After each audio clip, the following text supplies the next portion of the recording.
एक शहर में एक प्रथा थी कि चाहे जितने भी जरूरी काम हो, लड़के रात को 8 बजे के बाद घर से नहीं निकलते थे, क्योंकि उस समय के बाद एक बहुत ही डरावनी गोस्ट जिसेल, जिसके लंबे लंबे बाल, खूंखार चेहरा और ट्रांसपेरेंट शरीर था, हवा के हर कोने कोने में फैल जाती है और लड़कों की तलाश में हर जगह भटकने लगती है। गोस्ट जिसेल एक खौफनाक आवाज में पोम गाती थी। शरीरों में सो रही सारी आत्माएं, मेरा बुलावा सुन लो। तुम सब तैयार हो? नाटक मत करो, चुपचाप चलो। वक्त आ गया है, चलो आजाद हो जाए। ये जवान जोड़ा ईथन और एमी दूसरे शहर से आए थे। अपने परिवार से ठुकराए जाने के बाद उन्होंने मिलकर रहने का फैसला किया। मेरी बात पे ध्यान से सुनो यंग कपल, अंधेरा होने वाला है। अगर तुम जीना चाहते हो तो जाकर सेफ जगह ढूंढो। वैसे इस शहर के लोग बहुत ज्यादा वहमी हैं। तुम्हें भी इन पर विश्वास नहीं है ना एमी? ईथन, क्या तुम जवाब नहीं दे रही मुझे?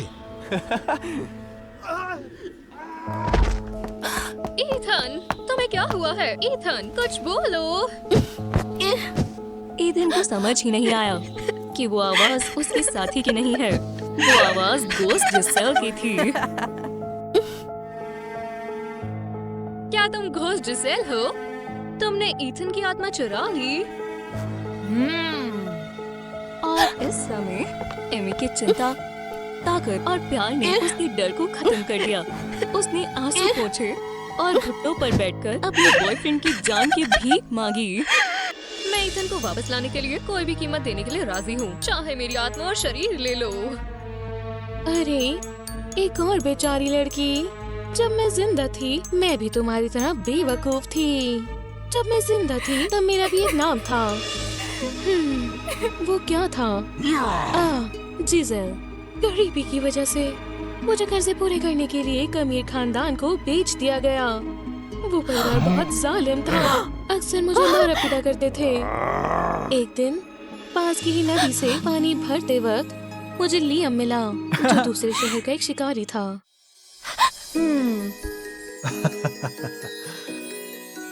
डराने के लिए माफी चाहता हूँ। हमें एक दूसरे से पहली नजर में ही प्यार हो गया। लियम ने मुझसे कहा कि वो मुझे छुड़वाने के लिए अपनी हर चीज दांव पर लगा देगा। मुझे लगा वो प्यार कभी खत्म नहीं होगा, लेकिन वो अमीर लोग बहुत लालची थे। उन्होंने लियम से ढेर सारे पैसे लिए और उसके बावजूद भी उन्होंने धोखा दिया। वो मेरी अपनी किसी बूढ़े रिश्तेदार से शादी करवाना चाहते थे। और कोई तरीका नहीं था। मैंने और लियम ने रात को मिलकर भागने का फैसला किया। मैं मिलने की जगह पर पहुंची, इंतजार करती गई, पर वो नहीं आया। फिर वहाँ वो अमीर आदमी पहुंच गया, जो अपने नौकरों के साथ मुझे घर ले जाने आया था। बेवकूफ लड़की, मेरे पास वापस आओ। जिसका तुम इंतजार कर रही हो वो नहीं आएगा। उसने मुझे इस जगह को दिखाने के लिए पैसे लिए हैं। चलो भी गरीब लड़की, मैं तुम्हारे लिए अमीर लड़का ढूंढूंगा, फिर तुम शादी कर लेना। तुम्हें फिर कभी कपड़ों और खाने की चिंता करने की जरूरत नहीं है। गुस्से और डर के साथ मैंने अपनी जान देने का फैसला किया, और उस दिन के बाद से मैं घोस्ट जिसेल में बदल गई, जो रोजाना आदमियों की आत्माएं निकालती है। आत्माओं को मुक्ति नहीं मिलती जब तक उनकी नाराजगी दूर न हो जाए। मुझे सिर्फ एक ही कीमत पर मुक्ति मिल सकती है, जब मैं उस आदमी से बदला लूंगी जिसने मुझे धोखा दिया। तो तुम्हें सही लोगों से जाकर बदला लेना चाहिए। मासूम लोगों को नुकसान क्यों पहुंचा रही हो? मैं लेना चाहती थी, पर वो बहुत मुश्किल है, क्योंकि घोस्ट जिसेल दिन में गायब हो जाती है, और उसी दौरान धोखेबाज लियम के शहर में कोई आत्मा दाखिल नहीं हो सकती। पूरे शरीर के बगैर मैं अंदर नहीं जा सकती। मैं तुम्हारे साथी की आत्मा लौटा सकती हूँ, पर एक शर्त पर। वाकई मुझे मंजूर है। तुम हो वो बेवकूफ जो मान गई। तुम्हें तो शर्त भी नहीं पता थी। मैं तुम्हें नुकसान नहीं पहुँचाऊंगी। तुम्हें बस मुझे अपना शरीर उधार देना होगा ताकि मैं बदला ले सकूं। ठीक है, मुझे मंजूर है, पर तुम मेरे शरीर का किसी और बुरे मकसद के लिए इस्तेमाल ना करो तो। वादे के मुताबिक गोस्ट जिसेल ने ईथन की आत्मा लौटा ली और एमी के शरीर में घुस गई। वो वो इथन को अपने पुराने बॉयफ्रेंड के गांव में ले गई। रास्ते में जिसल को एहसास हुआ कि इथन एक अच्छा इंसान है। तुम ये अच्छी तरह से जानते हो इस शरीर में मैं हूँ, लेकिन फिर भी तुम इतना ख्याल क्यों रख रहे हो? इतना ज्यादा मत सोचो, मैं बस चाहता हूँ उसकी बॉडी को चोट ना पहुँचे। रात में उनके सामने एक भेड़िया आया। जिसल को बचाते हुए इथन बहुत बुरी तरह जख्मी हो गया। उस आत्मा के मन में एहसास जागने लगे। उसे लगा ये प्यार है और धीरे धीरे उसके दिमाग में इथन को अपना बनाने का ख्याल आया। अगर मैं हमेशा के लिए एमी के शरीर में रहने लग जाऊँ तो क्या तुम मुझे भी प्यार करोगे? इसके बारे में भूल जाओ। हम प्यार यादों से करते हैं, ना कि एक जैसी शक्ल से। वो वापस गांव में गए और एक शिकारी से मिले। फिर उन्होंने पूछा कि असल में क्या हुआ था। मैं अभी भी वापस आया हूँ, मुझे नहीं पता। लियाम, ये नाम काफी जाना पहचाना है। लगता है वो तो काफी टाइम पहले ही मर चुका है। ऐसा नहीं हो सकता, मुझे यकीन नहीं होता। अगर मैंने उसे खुद नहीं मारा तो मैं आत्मा ही बनी रह जाऊंगी। मैं अपना बदला लिए बगैर इस दुनिया से कैसे जाऊंगी? ऐसा नहीं हो सकता। अगर मुझे मुक्ति नहीं मिली तो मैं एमी का इस्तेमाल करके तुम्हारी आत्मा को हमेशा के लिए अपने साथ ले जाऊंगी। और रास्ते में एक बहुत गहरी खाई थी। कोई उसका निचला हिस्सा नहीं देख सकता था और अगर इथन गिर गया तो वो हमेशा हमेशा के लिए चला जाएगा। एमी के शरीर की दोस्त जिसेल उसके पास आई। इथन का ध्यान ना होने का फायदा उठाते हुए उसने उसे धक्का देने की कोशिश की, पर उसी समय जब उसके हाथों ने उसे छुआ, एमी की आत्मा उसके शरीर में एकदम से जाग जाती है। नहीं, इथन भागो! वो चुड़ैल एमी से ज्यादा ताकतवर थी। वो इथन को फिर से धकेलने लगी। जाहिर है एमी अपने हाथों से अपने प्यार की जान नहीं लेना चाहती थी। अगर वो हिचकिचाती रहती तो चुड़ैल पूरी तरह से उसके शरीर पर काबू पा लेती और उसे जरूर मार डालती। तो एमी ने कुर्बानी देने का फैसला किया और खुद कूद गई। नहीं एमी, नहीं।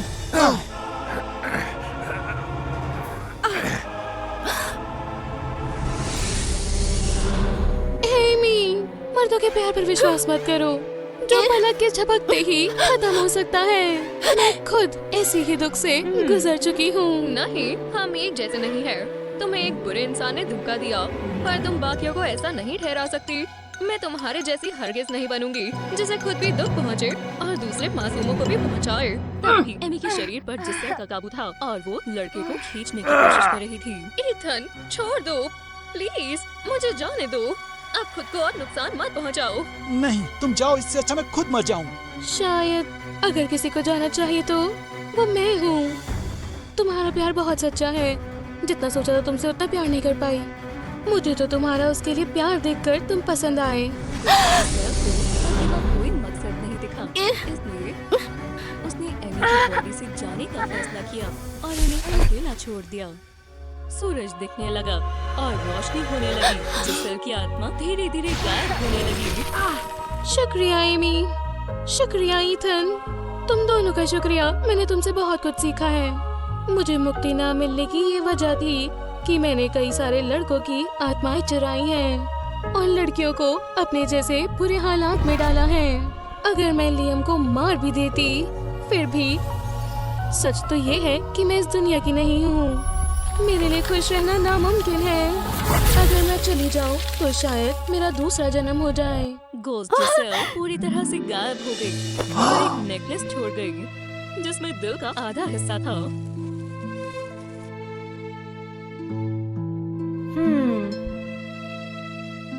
और उसी समय गांव से एक आदमी दौड़ता हुआ आया।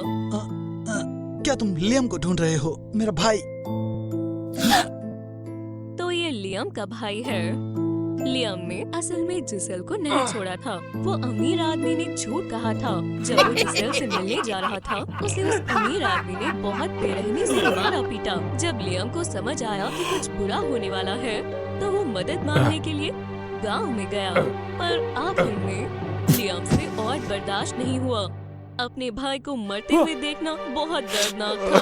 वो उस वक्त कहीं नहीं गया। जब उसे अपने भाई के आखिरी बोल याद आए, लेडी जिसेल नक्शे कदम पर चल रही थी। उसके भाई ने उन्हें भारी दिल के साथ एक खास नेकलेस दिया जो उसका भाई छोड़ कर गया था, जो उस दिल का दूसरा टुकड़ा था, जिसेल और लियम के प्यार की निशानी। नेकलेस अचानक चमकने लगा, जिससे लियम और जिसेल की आत्मा सामने आई और एक दूसरे को प्यार से देखने लगी। मैं चाहती हूँ कि तुम दोनों हमेशा खुश रहो, ताकि दुनिया में प्यार और विश्वास फैलता ही रहे। और आखिर में जिसेल और लियम ने एक दूसरे का हाथ पकड़ा और हमेशा के लिए खुशी खुशी चले गए। निधन के बाद ऐसी आत्माएं जो नश्वर क्षेत्र में पड़ी रहीं और आगे बढ़ने से इनकार कर रही थी। आत्मा को चूसने वाले राक्षसों द्वारा उत्पन्न खतरे की परवाह किए बिना उन्होंने रात में खुद को छुपा लिया।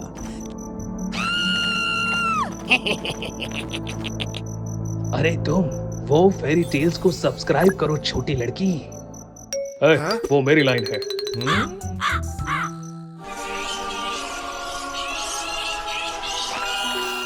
चंद्रमा की चमक के तहत इन आत्माओं ने अपना असली रूप प्रकट किया, ये जानते हुए कि मृत्यु उन्हें अनंत काल तक अंडरवर्ल्ड में गवाही देगी और दोष ठहराएगी।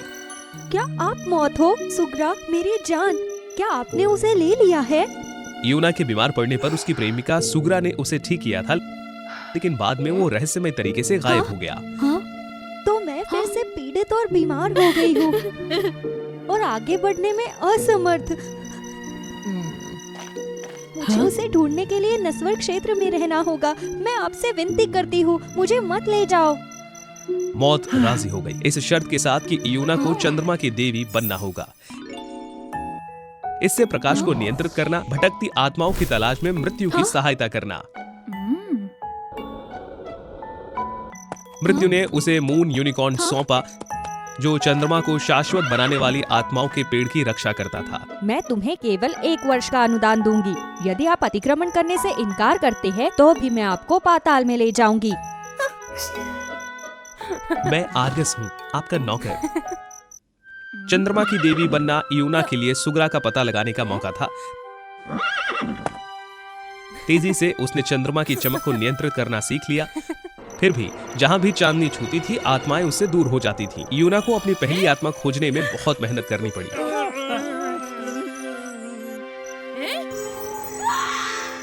तुरंत आर्गस ने यूना का सामना करने के लिए आत्मा को चंद्रमा पर लाया।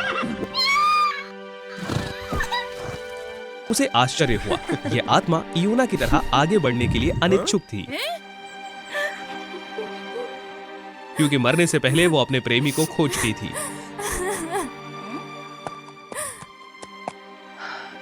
इसे अनदेखा करो यूना, मुझे उसे अंडरवर्ल्ड में ले जाने दो।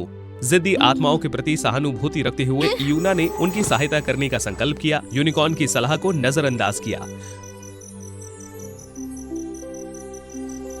व्यंग्यात्मक ढंग से उसे एहसास हुआ कि उस आदमी ने अपनी प्रेमिका को किसी और के लिए छोड़ दिया है। इस प्रकार यूना उसे शांति पाने में मदद नहीं कर सकी।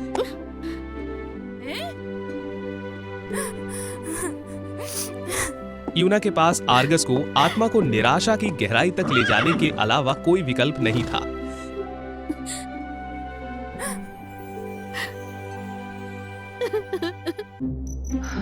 ऐसी जिद्दी आत्माएं कभी आगे नहीं बढ़ सकती। मैं नहीं चाहता कि तुम ऐसा बनो। अपना प्यार छोड़ दो, आप शांति पा सकते हैं और पार पा सकते हैं।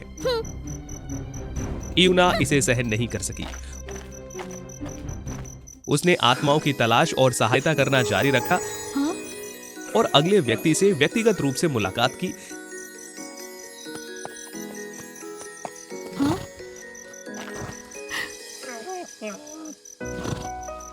एक ऐसा व्यक्ति जो मरने से पहले अपनी पत्नी को विदाई नहीं दे सका।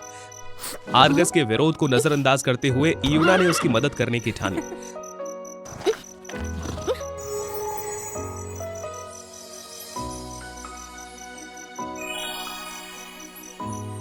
पता चला दंपत्ति अपने अपहृत बेटे की तलाश में अलग अलग हो गए थे। वो आदमी अपनी पत्नी को अलविदा कहे बिना ही वहां से चला गया। चंद्रदेवी ने उनके पुत्र को खोजने का संकल्प किया। अप्रत्याशित रूप से जिसे यूना तलाश कर रही थी, वो कोई और नहीं बल्कि उसकी पहली आत्मा थी, उस महिला का प्यार जिसकी उसने मदद की थी।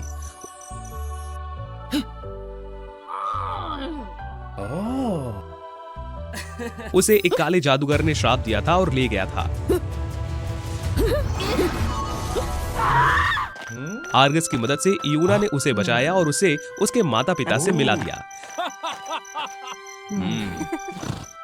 उसने ये भी सुनिश्चित किया कि गलतफहमी को दूर करने के लिए वो अपने सच्चे प्यार के साथ फिर से मिल जाए। इस प्रकार यूना की पहली 2 आत्माओं को संतुष्टि मिली।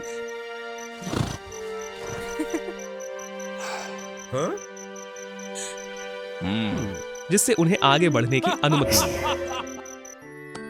देखा, वे जिद्दी नहीं है, वे बस पीड़ित है और खोए हुए हैं। वे मेरे जैसे हैं, उन्हें मेरी मदद की जरूरत है और मैं अपने प्रिय की तलाश कभी बंद नहीं करूंगी। यूना ने साबित कर दिया था कि वो सही है। धीरे धीरे यूना और आर्गस अविभाज्य मित्र बन गए। इसके बावजूद मेरी बात सुनो, यदि तुम सुग्रा को त्याग दोगे तो तुम आगे बढ़ जाओगे और तुम्हें अब और कष्ट नहीं झेलना पड़ेगा। मैंने पहले ही कहा है कि मैं हार नहीं मानूंगी। जैसे जैसे 1 साल की समय सीमा नजदीक आई, यूना ने असंख्य आत्माओं की मदद की, लेकिन अभी तक सुराग नहीं मिल सका। और इसी क्षण चांदनी फीकी पड़ रही है। मैं अब और नस्वर क्षेत्र को रोशन नहीं कर सकती। क्या चंद्रमा का पेड़ सूख गया? क्या ये आत्मा चूसने वाले राक्षसों का काम नहीं है? हठपूर्वक आर्गस ने यूना को राक्षसों की भूमि पर ले जाने से इनकार कर दिया। नहीं, समय सीमा नजदीक आ रही है, आप कुछ नहीं कर सकते, कृपया पार कीजिए। यूना ने अनिच्छा से सहमत होने का नाटक किया क्योंकि मून यूनिकॉर्न बहुत जिद्दी था। फिर उसने ऊर्जा के बचे हुए हिस्से का विवेक पूर्वक उपयोग किया।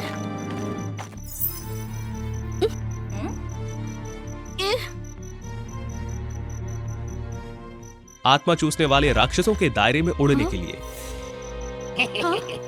चंद्रमा देवी को देखकर दानव आश्चर्यचकित हो गए। उन्हें सूखे पेड़ की जानकारी नहीं थी। हालांकि उन्होंने यूना को आसानी से जाने नहीं दिया। चंद्रमा देवी ने उन्हें बहुत परेशान किया था। तभी मून यूनिकॉर्न आ गया और उसने समय रहते अपने मालिक को बचा दिया। फिर भी आर्गस दुर्भाग्यशाली था और राक्षसों के हमले का शिकार हो गया। और इस प्रकार यूना को एक भयावह सच्चाई का पता चला।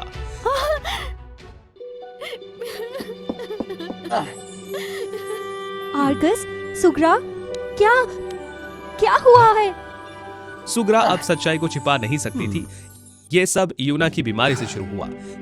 वो केवल उस क्षण तक जीवित रह सकती थी। सुग्रा ने यूना के जीवन को बढ़ाने के लिए डेथ को धोखा देकर एक राक्षस के साथ सौदा कर लिया था। लेकिन डेथ को पता चल गया और उसने सुग्रा को दंडित किया और उसे मून यूनिकॉर्न में बदल दिया। चंद्रमा की सदैव रक्षा करना। फिर इयोना कभी भी अपने भाग्य से बच नहीं सकी। बस इस डर से कि अगर इयोना को सुग्रा की सजा के बारे में पता चल गया तो वो आगे नहीं बढ़ पाएगी, उसने मौत से रहस्य बनाए रखने के लिए कहा। इयोना की करुणा से प्रभावित होकर मृत्यु ने उसे चंद्रमा की देवी नियुक्त किया। सुग्रा एक यूनिकॉर्न के रूप में जीवित रहेगी और इयोना को आगे बढ़ने में मनाने के मिशन में सहायता करेगी। हालांकि जैसे ही इयोना कायम रही, सुग्रा ने चंद्रमा को नुकसान पहुंचाने के लिए काले जादू का इस्तेमाल किया। मैंने सोचा था कि आप हार मान लेंगे, लेकिन आपका प्रयास बहुत सशक्त है। दानव का जादू हो सकता है मेरा यूनिकॉर्न रूप तोड़ दे। यूना को अब सब समझ में आ गया। मैंने चंद्रमा को ठीक कर दिया है। और जहाँ तक आपकी बात है यूना, आपका समय आ गया है। नहीं, मैं तुमसे विनती करता हूँ, उसे मत ले जाओ। नियम तो नियम होते हैं। क्या मैं सुग्रा की सजा सह सकती हूँ? क्या वो एक सामान्य आत्मा बन सकता है? यूना की याचिका ने कोई नियम नहीं तोड़ा। नहीं, आप ऐसा नहीं कर सकते, ये नहीं हो सकता। मैं तुम्हारी सजा का कारण हूँ। मुझे शांति तभी मिलेगी जब मैं आपकी सजा मान लूँ। जब मैं चंद्रमा की देवी बनी तो मैंने आपके और मेरे जैसे कई लोगों की मदद की। उनकी मदद करने से मुझे खुशी हुई। अब मुझे आपकी मदद करनी चाहिए। जब तक आप इससे आगे निकल जाते हैं, मुझे कोई पछतावा नहीं होगा। इस तरह से आप खुश रह सकती हैं। अपने प्यार के साथ 1 साल तक यात्रा करने के बाद सुगरा को यह पता था कि कोई और रास्ता नहीं है। इसके बाद से यूना चंद्रमा की शाश्वत देवी बन गई। नश्वर क्षेत्र पर चमकने के लिए अपनी कोमल शक्ति का उपयोग करना, दुष्ट शक्तियों से मानवों की रक्षा करना, अपने जैसी खोई हुई आत्माओं का मार्गदर्शन करना, उन्हें सांत्वना पाने में मदद करना। मौत ने यूना को एक उपहार देने का फैसला किया। सुगरा के प्रत्येक आगामी जीवन काल के साथ आत्मा यूना की यादें बनी रहेंगी और मृत्यु उसे चंद्रमा तक ले आएगी, ताकि यूना अपने प्रियतम से अधिक मिल सके।